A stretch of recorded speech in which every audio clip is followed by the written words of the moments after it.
Unang Mga Hari, Kabanata 7. At itinayo ni Salomon ang kanyang sariling bahay na 13 taon, at kanyang nayari ang kanyang buong bahay, sapagkat kanyang itinayo ang bahay na kahoy sa gubat ng Libano. Ang habay 100 siko, at ang luwang ay 50 siko, at ang taas ay 30 siko, sa 4 na hanay na haliging sedro, na may sikang na sedro sa ibabaw ng mga haligi, at binubungan ng sedro sa ibabaw ng 45 sikang na nasa ibabaw ng mga haligi, 15 sa isang hanay, at may mga dungawan sa 3 grado, at ang liwanag ng mga yaon ay nangagkakatapatan sa 3 grado, at ang lahat na pintuan at mga haligi ay pawang parisukat ang anyo, at ang mga liwanag ay nangagkakatapatan sa 3 grado. At siya'y gumawa ng portiko na may mga haligi. Ang haba niya ay 50 siko, at ang luwang niya ay 30 siko, at may isang portiko na nasa harap ng mga yaon, at mga haligi at sikang ang nasa harap ng mga yaon. At kanyang ginawa ang portiko ng luklukan na kanyang paghuhukuman. Sa makatwid bagay ang portiko ng hukuman, at nababalot ng sedro sa lapag at lapag. At ang kanyang bahay na tahanan, ibang looban sa loob ng portiko, ay sa gayon ding gawa. Kanyang iginawa rin naman ng bahay ang anak na babae ni Paraon, na naging asawa ni Salomon, na hawig portikong ito. Ang lahat na ito'y mga mahalagang bato, sa makatwid bagay, mga batong tabas, ayon sa sukat, na nilagari ng mga lagari, sa labas at sa loob, mula sa mga tatagang baon hanggang sa kataas-taasan, at gayon sa labas hanggang sa malaking looban. At ang tatagang baon ay mga mahalagang bato, sa makatwid bagay, mga malaking bato, mga batong may 10 siko, at mga batong may 8 siko. At sa ibabaw ay may mga mahalagang bato, sa makatwid bagay, mga batong tabas, ayon sa sukat, at kahoy sa sedro.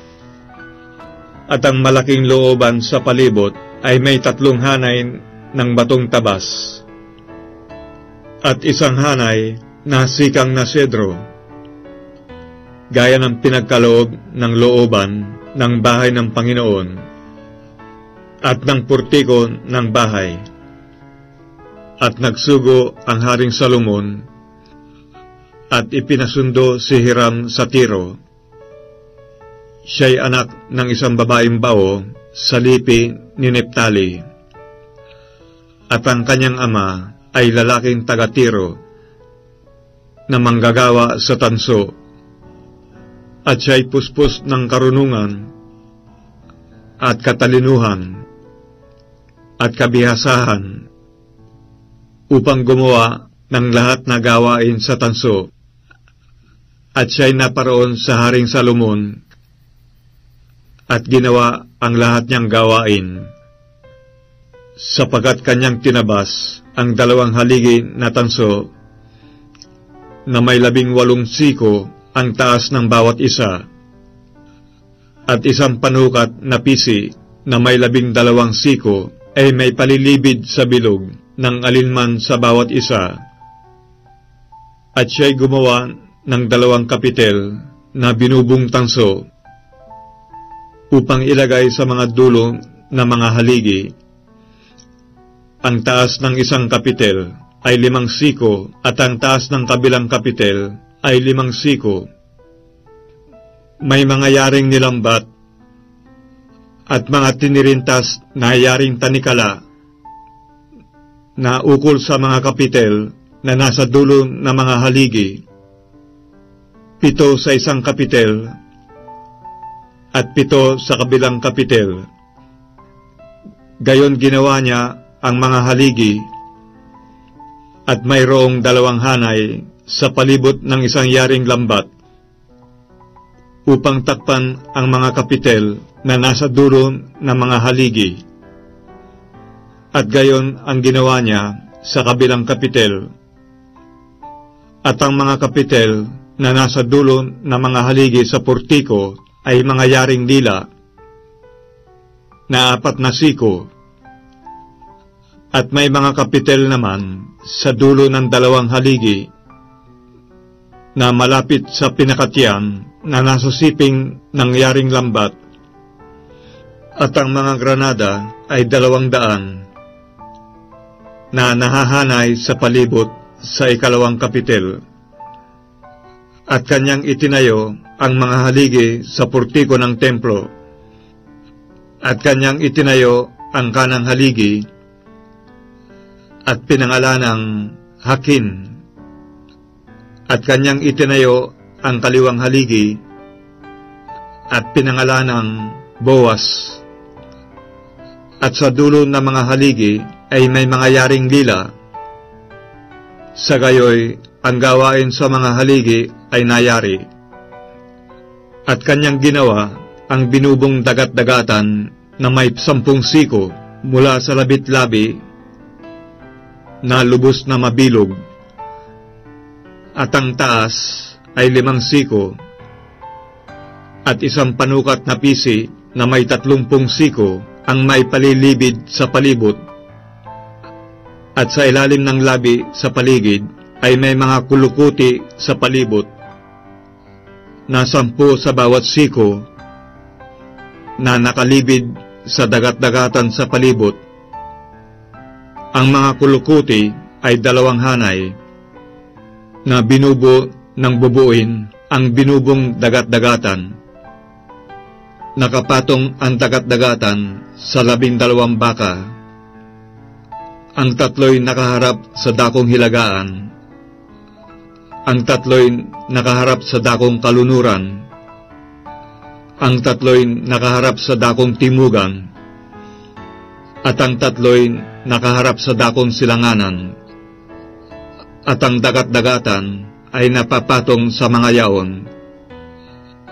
At ang lahat na puwitan ng mga yaon ay nasa loob. At ang kapal ng dagat-dagatan ay 1 dangkal. At ang labi niyaon ay yaring gaya ng labi ng 1 tasa, gaya ng bulaklak na lila, naglalaman ng 2,000 bat. At siya'y gumawa ng 10 patungan tanso, 4 na siko ang haba ng bawat isa, at 4 na siko ang luwang, at 3 siko ang taas. At ang pagkayari ng mga patungan ay ganitong paraan. May mga gilid na takip sa pagitan ng mga sugpong, at sa mga gilid na takip na nasa pagitan ng mga sugpong ay may mga leon, mga baka, at mga kerubin. At sa itaas ng mga sugpong ay may mga tungtungan sa ibabaw. At sa ibaba ng mga leon at mga baka ay may mga tirintas na nangagbitin. At bawat patungan ay may 4 na gulong na tanso at mga eheng tanso. At ang 4 na paa niya ay may mga lapatan. Sa ilalim ng hugasan ay may mga lapatan na binubo na may mga tirintas sa siping ng bawat isa.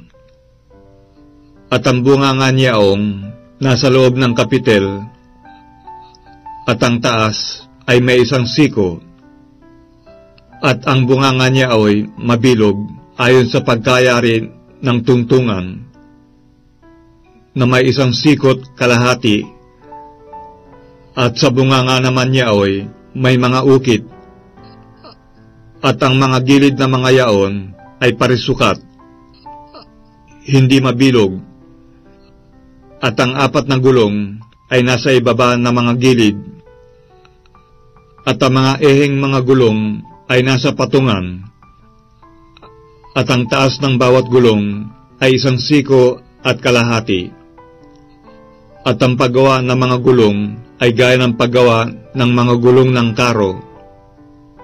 Ang mga eheng mga yaon at ang mga lalanta na mga yaon, at ang mga rayos ng mga yaon, at ang mga buhan niyaon ay pawang binubo, at may apat na lapatan sa apat na panulok ng bawat patungan.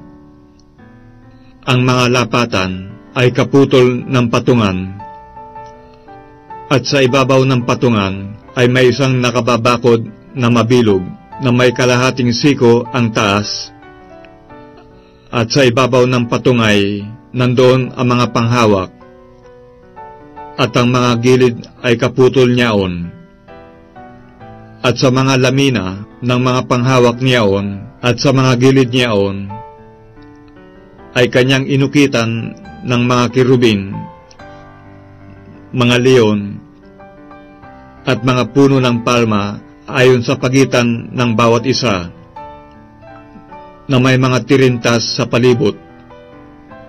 Ayon sa paraang ito ay kanyang ginawa ang 10 patungan.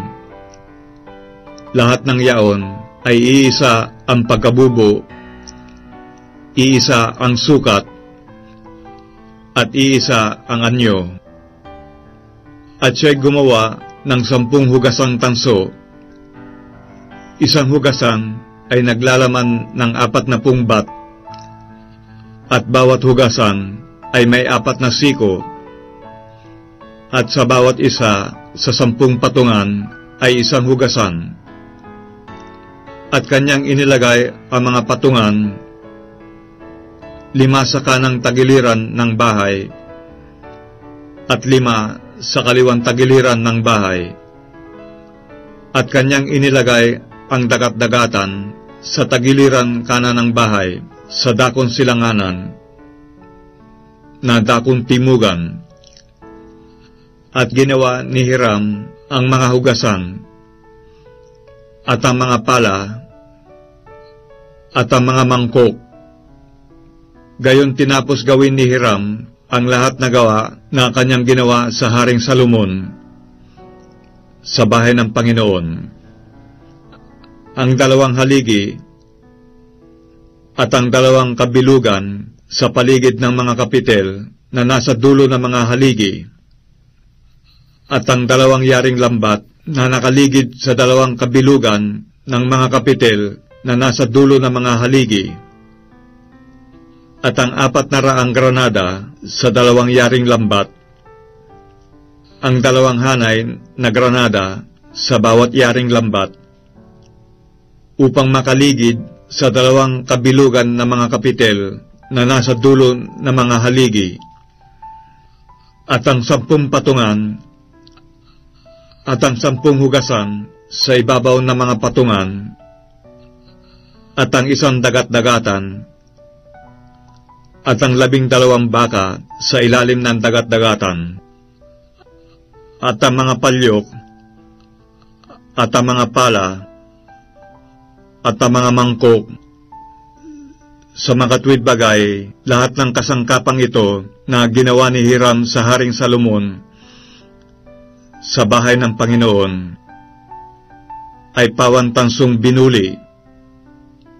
Sa kapatagan ng Hordan binubo ng hari, sa malakit na lupa na nasa pagitan ng Sukot at ng Sarthan. At lahat ng kasangkapan ay hindi tinimbang ni Salomon, sapagat totoong napakarami. Ang timbang na tanso ay hindi makukuro, At ginawa ni Salomon ang lahat na kasangkapan na nasa bahay ng Panginoon, ang ginindong dambana at ang dulang na gininto na kinaroroonan ng tinapay na handog, at ang mga kandelero na taganas na ginto na 5 sa dakong kanan at 5 sa kaliwa sa harap ng sanggunian, at ang mga bulaklak at ang mga ilawan at mga pangipit na ginto at ang mga saro at ang mga panggupit ng mika at ang mga mangkok at ang mga panandok at ang mga suuban na taganas na ginto at ang mga pihitang ginto, maging ang sa mga pinto ng bahay sa loob na kabanal-banalang dako at ang sa mga pinto ng bahay sa makatwid bagay ng templo. Ganito nayari ang buong gawa ng Haring Salomon na ginawa sa bahay ng Panginoon. At ipinasok ni Salomon ang mga bagay na itinalaga ni David na kanyang ama, ang pilak at ang ginto at ang mga kasangkapan, at ipinasok sa mga silid ng kayamanan ng bahay ng Panginoon.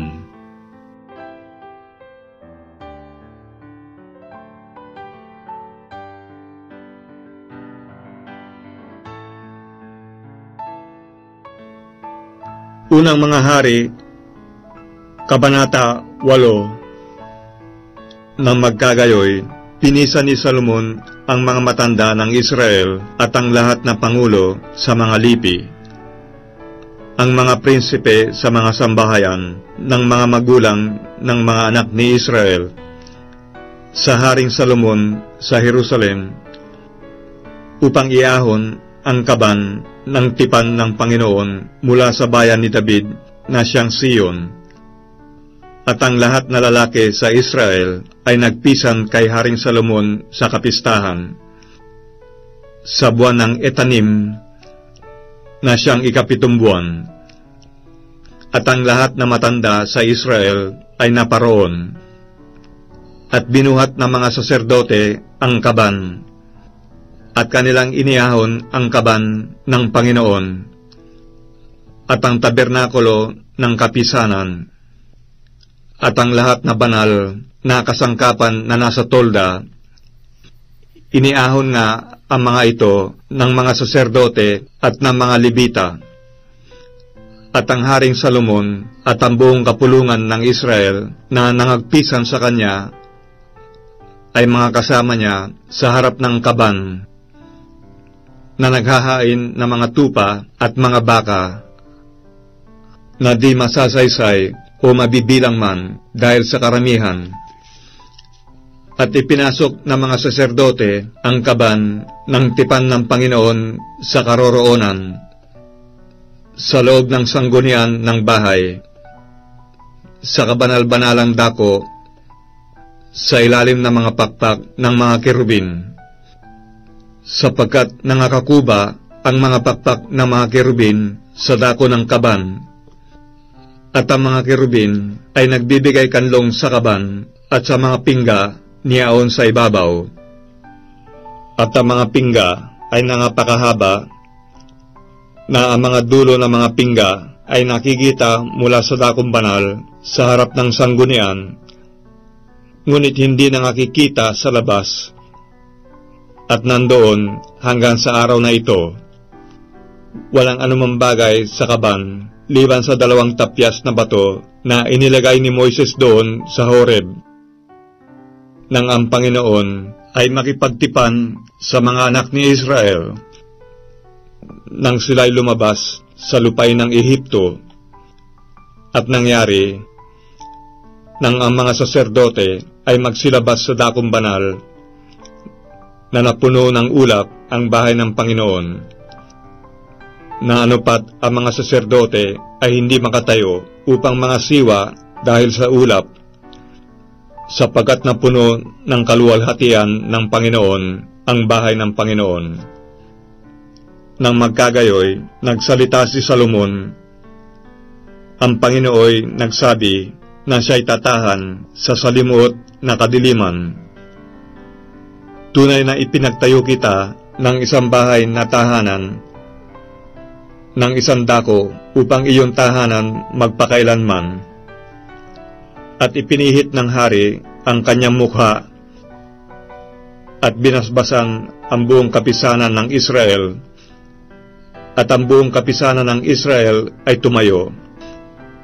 At kanyang sinabi, "Purihin ang Panginoon, ang Diyos ng Israel, na nagsalita ng kanyang bibig kay David na aking ama, at tinupad ng kanyang kamay na sinasabi, mula ng araw na aking ilabas ang aking bayang Israel sa Ehipto, hindi ako pumili ng bayan sa lahat ng mga lipi ng Israel upang magtayo ng bahay, upang ang aking pangalan ay dumuon. Ngunit aking pinili si David upang maging pangulo sa aking bayang Israel. Nasa puso nga ni David na aking ama ang ipagtayo ng isang bahay, ang pangalan ng Panginoon, ang Diyos ng Israel. Ngunit sinabi ng Panginoon kay David na aking ama, sa parang nasa iyong puso ang ipagtayo ng isang bahay, ang aking pangalan. Mabuti ang iyong ginawa na inakala mo sa iyong puso. Gayunmay, hindi mo itatayo ang bahay, kundi ang iyong anak na lalabas sa iyong mga balakang. Siya magtatayo ng bahay na ukol sa aking pangalan. At pinagtibay ng Panginoon ang kanyang salita na kanyang sinalita, sapagkat ako'y bumangon na kahalili ni David na aking ama, at nakaupo sa luklukan ng Israel, gaya ng ipinangako ng Panginoon, at nagtayo ako ng bahay na ukol sa pangalan ng Panginoon, ng Diyos ng Israel. At do'y aking ipinaghanda ang isang dako ang kaban, na kinaroroonan ng tipan ng Panginoon na kanyang ginawa sa ating mga magulang, nang kanyang ilabas sila sa lupain ng Ehipto. At si Salomon ay tumayo sa harap ng dambana ng Panginoon, sa harapan ng buong kapisanan ng Israel, at iginawad ang kanyang mga kamay sa dakong langit, at kanyang sinabi, O Panginoong Diyos ng Israel, walang Diyos na gaya mo sa langit sa itaas o sa lupa sa ibaba, na siya nag-iingat ng tipan at ng kaawaan sa iyong mga lingkod, na lumalakad sa harap mo ng kanilang buong puso, na siya nag-ingat sa iyong lingkod na kay David na aking ama, na iyong ipinangako sa kanya. Oo, ikaw ay nagsalita ng iyong bibig at ginanap mo ng iyong kamay.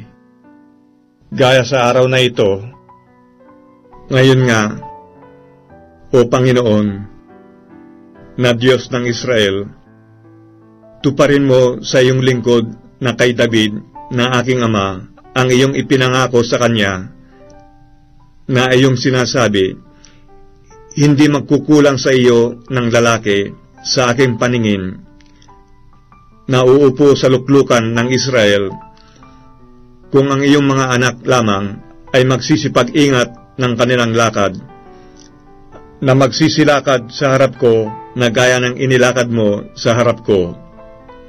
Ngayon nga, O Diyos ng Israel, idinadalangin ko sa iyo na papangyarihin mo ang iyong salita na iyong sinalita sa iyong lingkod na kay David na aking ama.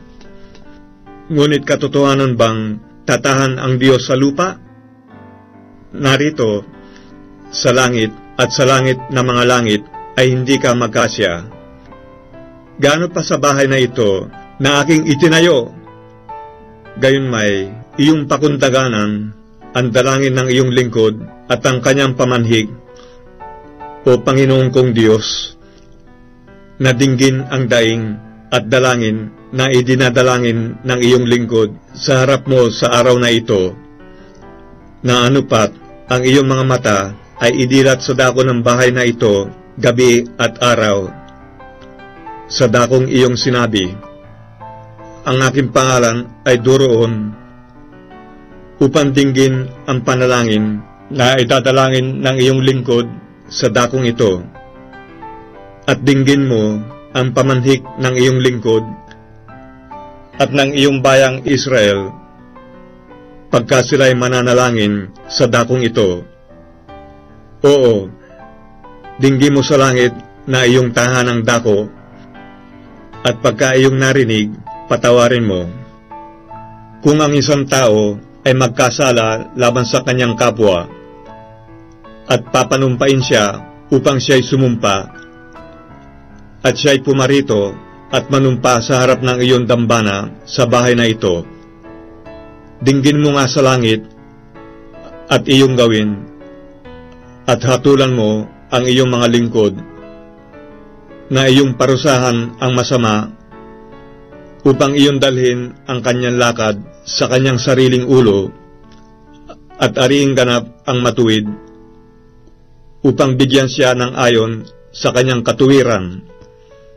Pagka ang iyong bayang Israel ay nasaktan sa harap ng kaaway, dahil sa sila'y nagkasala laban sa iyo, kung sila'y bumalik sa iyo at ipahayag ang iyong pangalan, at dumalangin at pumanhik sa iyo sa bahay na ito, dinggin mo nga sa langit at ipatawad mo ang sala ng iyong bayang Israel, at dalhin mo sila uli sa lupain na iyong ibinigay sa kanilang mga magulang, pagka ang langit ay nasarhan at walang ulan, dahil sa sila'y nagkasala laban sa iyo.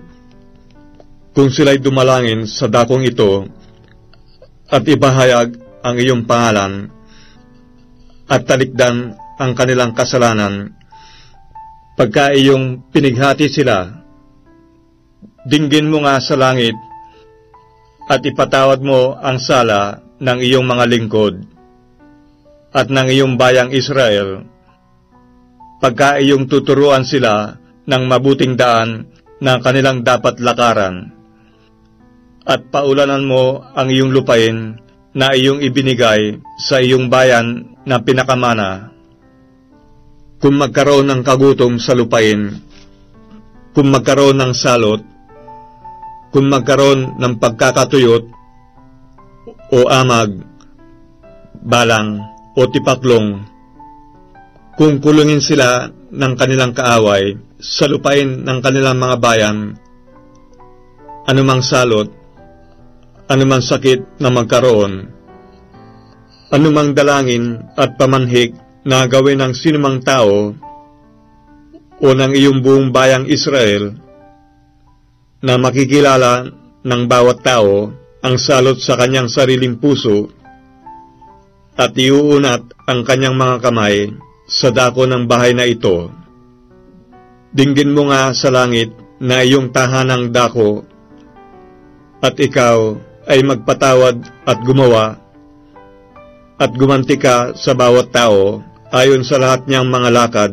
na ang puso ay iyong natataho, sapagkat ikaw lamang ang nakatataho ng mga puso ng lahat ng mga anak ng mga tao, upang sila'y matakot sa iyo sa lahat ng kaarawan na kanilang ikabubuhay sa lupain na iyong ibinigay sa aming mga magulang.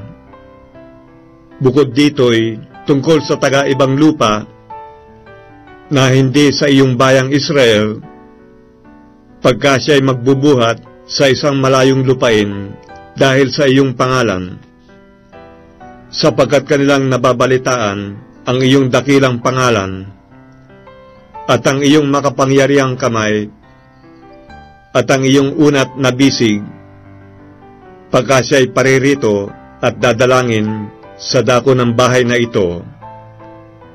Dinggin mo nga sa langit na iyong tahanang dako, at gawin mo ang ayon sa lahat na itadalangin sa iyo ng taga-ibang lupa, upang makilala ng lahat ng mga bayan sa lupa ang iyong pangalan, upang matakot sa iyo, gaya ng iyong bayang Israel, at upang kanilang makilala na ang bahay na ito na aking itinayo ay tinatawag sa pamamagitan ng iyong pangalan. Kung ang iyong bayan ay lumabas sa pakikipagbaka laban sa kanyang mga kaaway, saan mo man sila suguin, at manalangin sa Panginoon sa dako ng bayan na iyong pinili, at sa dako ng bahay na aking itinayo na ukol sa iyong pangalan. Dinggin mo nga sa langit ang kanilang dalangin at ang kanilang pamanhik, at alalayan mo ang kanilang usap. Kung sila'y magkasala laban sa iyo, sapagkat walang tao na di nagkakasala, at ikaw ay magalit sa kanila, at ibinigay mo sila sa kaaway, na anupat sila'y dalhin bihag sa lupain ng kaaway, sa malayo o sa malapit.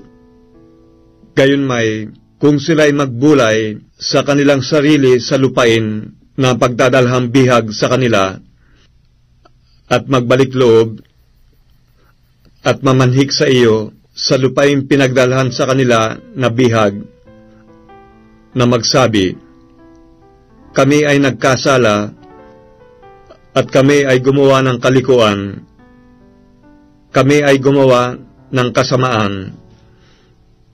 Kung sila'y bumalik sa iyo ng buong puso nila at ng buong kaluluwa nila sa lupain ng kanilang mga kaaway, na nagdala sa kanilang bihag, at manalangin sa iyo sa dako ng kanilang lupain, na iyong ibinigay sa kanilang mga magulang, na bayang pinili mo, at bahay na aking itinayo na ukol sa iyong pangalan.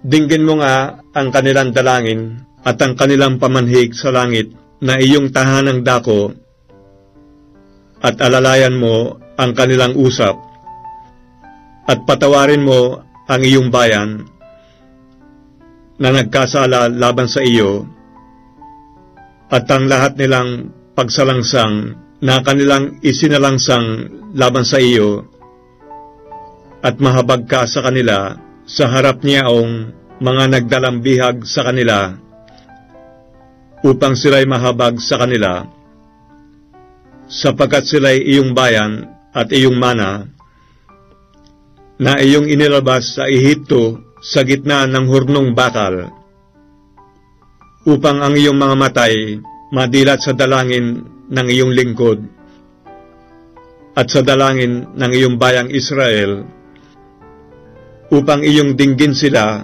sa anumang panahong kanilang idaing sa iyo, sapagkat iyong inihiwalay sila sa gitna ng lahat ng mga bayan sa lupa, upang maging iyong mana, gaya ng iyong sinalita sa pamamagitan ni Moises na iyong lingkod, nang iyong ilabas ang aming mga magulang sa Ehipto, o Panginoong Diyos.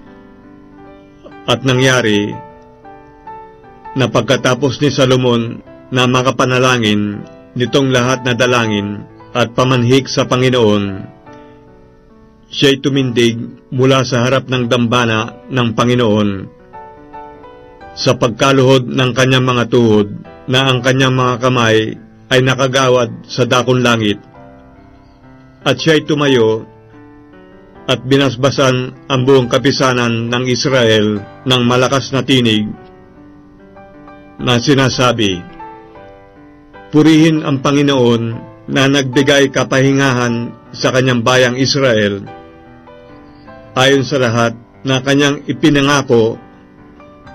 Walang nagkulang na isang salita sa lahat niyang mabuting pangako na kanyang ipinangako sa pamamagitan ni Moises na kanyang lingkod.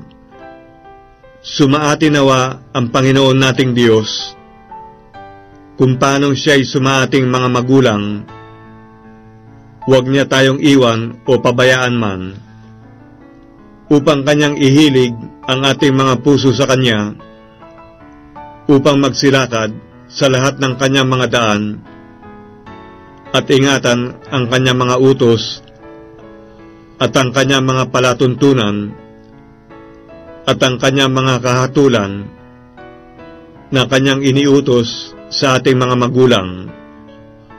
At ang mga salitang ito na aking idinalangin sa harap ng Panginoon ay malapit nawa sa Panginoon nating Diyos sa araw at gabi, na kanyang aalalayan ang usap ng kanyang lingkod at ang usap ng kanyang bayang Israel ayon sa kailangan sa araw-araw, upang maalaman ng lahat na bayan sa lupa na ang Panginoon ay siyang Diyos, walang iba. Kaya't maging sakdal nawa ang iyong puso sa Panginoon nating Diyos, na magsilakad sa kanyang mga palatuntunan at ingatan ang kanyang mga utos, gaya sa mga araw na ito, at ang hari at ang buong Israel na kasama niya ay naghandog ng hain sa harap ng Panginoon. At naghandog si Salomon ng haing mga handog tungkol sa kapayapaan ng kanyang inihandog sa Panginoon na 22,000 baka at 120,000 tupa. Ganito itinalaga ng hari at ng lahat ng mga anak ni Israel ang bahay ng Panginoon.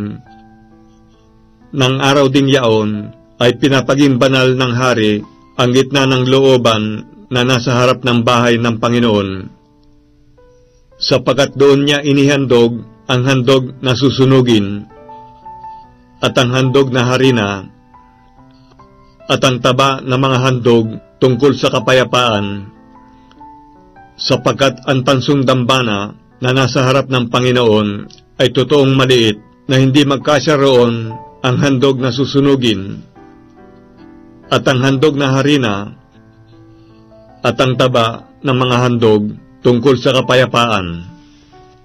Sa gayoy, ipinagdiwang ni Salomon ang kapistahan ng panahong yaon, at ang buong Israel na kasama niya, isang malaking kapisanan na mula sa pasukan sa Hamat hanggang sa batis ng Ehipto sa harap ng Panginoon nating Diyos, na 7 araw at 7 araw, sa makatwid bagay 14 na araw.